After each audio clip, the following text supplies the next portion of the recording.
We have a first-time entrepreneur and leader in my studio. We have Tom O'Neill of O'Neill and Associates, founder and CEO. Welcome, Tom. It's great to be here with you. Thanks, Jeffrey. Thank you very much.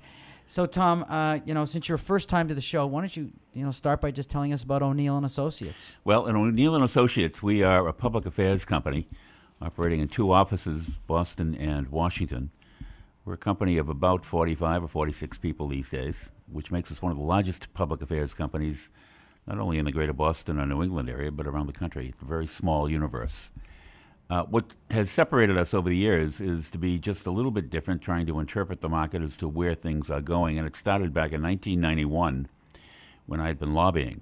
I'd been in politics before that and lobbying after that, and decided that I really didn't care for it. I didn't really like the way people perceived lobbying and wanted to change it. I wanted to make it more professional. I wanted to make it seamless, and I wanted to make it a respectable business as best I possibly could. Right. And I did That's that. an honorable endeavor. Well, and I did it by trying to understand that lobbying means that you have to communicate.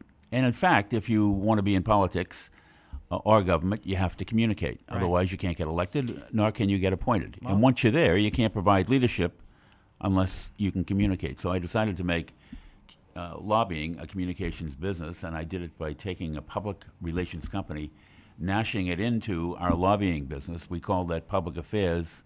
I replicated it throughout New England and down into Washington, and it took off, and it did very, very well. Well, so who would be, you don't have to name them if you don't have to, but who would be typical clients that you'd be representing? Everybody under the sun that you can imagine, with the exception of politicians and candidates for office. We don't do that. Right. But it could be a PepsiCo, a Pepsi-Cola, that we're doing the obesity campaign for in state after state throughout New England, both from a legislative point of view, from a community relations point of view by working with local elected officials, and then doing the public relations around it to show the importance of change from soft drinks with a lot of sugar Right. to more social and healthy products that Pepsi-Cola wants to get out. Now, Massachusetts, I know you were born into politics, so it wasn't by choice. New governor, new mayor, new congressional officers, new legislators, new congressperson. Do you want to talk to us a little bit about how you see the changing landscape of Massachusetts a little bit? Am I allowed to ask you that? Of course you are. No. My family has been in and around politics for over 100 years. Wow.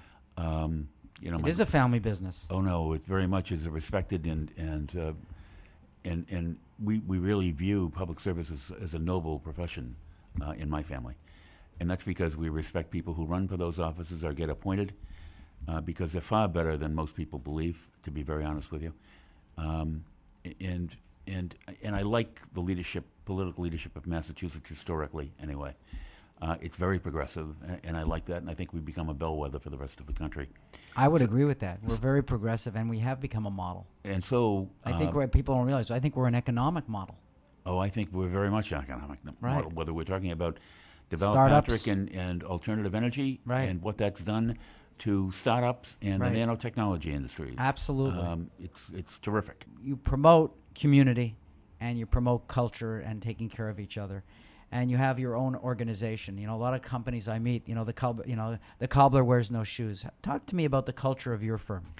The culture of our firm is to grow the company as organically as we possibly can by coaching folks coming into the company for the first time about how to service a client, how to market and do point of sales for new clients coming through the door, to show them that they have to be always understanding as to the importance of servicing that client, because if they do a good job, that will only bring in more business.